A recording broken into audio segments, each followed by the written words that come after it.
हर दिन एक नई कहानी, एक नया पैगाम। लोग हमारे खुदाओं को छोड़कर उसकी तरफ जा रहे हैं। और सिर्फ अबू जहल नहीं, मक्के के बाकी सरदारों का भी यही हाल था। इसे झुटलाना होगा, ऐसे सवाल करने होंगे जिनका जवाब उसके पास न हो। हमें उसे लाजवाब करना होगा। कुरैश के सरदार मदीना की यहूदी आलिम के पास चले गए और कहा कि हमें कोई ऐसी चीज़ बताओ जिससे हम हज़रत मोहम्मद सल्लल्लाहु अलैहि वसल्लम को खामोश करा सके। अगर उसने जवाब दे दिया तो वो अल्लाह का सच्चा नबी है, और अगर नहीं दे सका तो जैसा तुम कहते हो वैसा ही है। वो 3 सवाल थे। उन नौजवानों के बारे में बताओ जिनकी कहानी बड़ी अजीब है, यानी साहब काब। उस शख्स के बारे में बताओ जो ज़मीन के मशरक़ से मग़रिब तक पहुंचा, यानी ज़ुल्करनैन। और तीसरा सवाल था रूह क्या है। कुरैश के सरदार होशी से मक्का वापस चले गए। उनको यकीन था कि इस सवालों से आप मोहम्मद सल्लल्लाहु अलैहि वसल्लम को खामोश करा सकते हैं। अगर तुम सच्चे नबी हो तो हमारे इन 3 सवालों का जवाब दो। नबी करीम सल्लल्लाहु अलैहि वसल्लम ने पूरे इत्मीनान से इसके सवाल सुने और फिर फरमाया कि कल मैं आपकी जवाब दूंगा इसका, लेकिन इंशाल्लाह कहना भूल गया। और फिर इंतज़ार शुरू हो गया। 1 दिन 2 दिन, रिवायात में आते हैं कि 15 दिन तक वही नहीं आया। और फिर मक्का के सरदार उन्होंने ताने देना शुरू कर दिया। तुम्हारा रब क्यों नहीं देता तुम्हारे सवालों के जवाब? आप सल्लल्लाहु अलैहि वसल्लम और मुसलमान इंतहाई परेशान थे। और फिर 15 दिन बाद सिर्फ उनके सवालों का जवाब नहीं, बल्कि अल्लाह ताला ने आप सल्लल्लाहु अलैहि वसल्लम को सब्र और अपने ऊपर यकीन का दर्स भी दिया। और नाजिल हो गया सूरत काफ। अल्लाह ने इस फितनों के दौर में इंसान को हिदायत देने वाले इस अज़ीमुशान सूरत का आगाज़ अपनी तारीफ से किया। आखिर क्या वजह थी इसके नाज़िल होने का, और इस सूरत मुबारक के पहले 5 आयतों का हमारे ज़िंदगी से क्या ताल्लुक़ है, आए जाने इस वीडियो में आसान अंदाज में। अल्हम्दुलिल्लाहिल्लज़ी अंज़ल अला अब्दिहिल किताब व लम यजअल लहू इवजा। सब तारीफ अल्लाह ही को है जिसने अपने महबूब बंदे मोहम्मद सल्लल्लाहु अलैहि वसल्लम पर यह किताब नाजिल की और इसमें किसी तरह की कजी और पेचीदगी न। सोचने के बाद है कि अल्लाह ताला अपना तारीफ खुद क्यों करता है, क्योंकि वही तारीफ का हकदार है। ज़मीन और सांस पैदा करने वाला, तुम्हारी ज़िंदगी, तुम्हारे सांस, तुम्हारी सेहत देने वाला अल्लाह ही है। तो इस वजह से तारीफ भी अल्लाह का होना चाहिए। और फिर अल्लाह फरमाता है कि हमने अपने बंदे पर किताब नाजिल फरमाया, और इनकी इस किताब का खूबी ये है कि इसमें कोई कमी, कोई गलती नहीं है। ये सीधा रास्ता दिखाता है। अगली आयत में अल्लाह ताला इस किताब के मकसद बयान फरमाता है कि इसका मकसद क्या है। लियुंज़िर बअसन शदीदन मिन लदुन्हु वयुबश्शिरल मुमिनीन अल्लज़ीना यअमलून अस्सालिहाति अन्न लहुम अजरन हसना।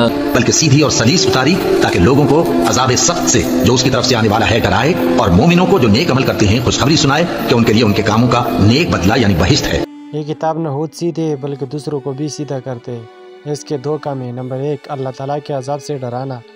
ये अल्लाह ताला की तरफ से वार्निंग है, जैसे एक माँ बच्चे को आग से डराते हैं।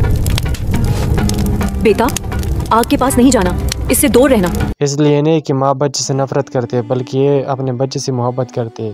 कुरान का डराना भी अल्लाह के रहमत और मोहब्बत में से है। और इस कुरान का दूसरा काम है जो मोमिन इस हिदायत को कबूल करते हैं उनके लिए खुशखबरी देना। और ये खुशखबरी कैसा होगी? माकिसीन फीही अबदा, जिसमें वो हमेशा रहेंगे। हमेशा। ये दुनिया की तरह नहीं कि आज है और कल नहीं है, बल्कि आखिरत की वो ज़िंदगी है जो जिसमें न कोई गम, न कोई तकलीफ़ और न परेशानी हो, बल्कि अल्लाह की रज़ा और इसकी नेमत ये होगी हमेशा के लिए। फिर अल्लाह ताला उन लोगों को वार्न करता है जिसने कुरैश को इन सवालों पर उकसाया। वयुंज़िर अल्लज़ीना क़ालू इत्तख़ज़ल्लाहु वलदा, और उन लोगों को भी डराए जो कहते हैं कि अल्लाह ने किसी को बेटा बना लिया। मा लहुम बिही मिन इल्मिन वला लिआबाइहिम कबरत कलिमतन तख़रुजु मिन अफ़वाहिहिम इन यक़ूलून इल्ला कज़िबा। इनको इस बात का कुछ भी इल्म नहीं और न इनके बाप दादा ही को था। ये बड़ी सख्त बात है जो इनके मुंह से निकलती है, और कुछ शक नहीं कि ये जो कुछ कहते हैं महज झूठ है। अल्लाह वाज़ेह करता है कि उनका ये अकीदा कोई सी दलील पर नहीं है, बल्कि उनकी अंधी तकलीफ पर है। और ये बात कि अल्लाह ताला का बेटा है, अल्लाह के नेज़ इतना वज़नी है अगर पहाड़ पर रख जाए तो वो भी फट जाएगा। और आखिर में अल्लाह फैसला सुनाता है कि ये सब झूठ है। इन आयत का मेरे और आपकी ज़िंदगी से क्या ताल्लुक़ है? सही मुस्लिम हदीस नंबर 809 में अबू दरदा रज़ी अल्लाह से रवायत है कि नबी अकरम सल्लल्लाहु अलैहि वसल्लम ने फरमाया कि जो बंदा सूरत काब के पहले 10 आयत हिफ्ज़ करे तो वो दज्जाल के फितने से महफूज होगा। میرے پاس جنت اور دوزخ ہے جس میں چاہے جا سکتے ہو۔ ہمراہ خدا، ہمراہ خدا۔ میں بارش برساؤں گا، میں تم لوگوں کے لیے اناج اگاؤں گا، میں تمہاری ماں باپ زندہ کروں گا۔ دجال کا فتنہ کیا ہے، وہ جھوٹ کو سچ اور سچ کو جھوٹ میں پیش کرے گا اور اس کا گریپ بہت مضبوط ہوگا۔ اللہ تعالیٰ نے اس آیات میں ہمیں اس سے بچنے کا علاج بتایا ہے۔ نمبر 1، الحمدللہ، ہر حال میں اللہ تعالیٰ کا شکر ادا کرنا۔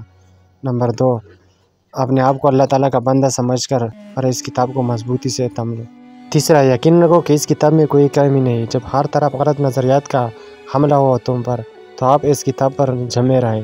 چوتھا، جھوٹ کو جھوٹ بولنے کا عادت بناؤ، چاہے وہ کتنی بھی عام ہو۔ آج کے دور میں ہم ٹیکنالوجی کے دور میں جیتے ہیں اور ہر طرف سے غلط نظریات اور جھوٹ کے بمباری ہو رہی ہے۔ یہ جھوٹی خبریں، کون سی سچ کون سی جھوٹ، کچھ پتہ نہیں۔ یہ آیات ہمیں ایک آئینہ دکھاتی ہے، جیسے قریش بغیر علم کی بحث کر رہے تھے کہ ہم تو سنی سنائی باتوں پر بغیر تحقیق کی اس طرح عمل تو نہیں کرتے۔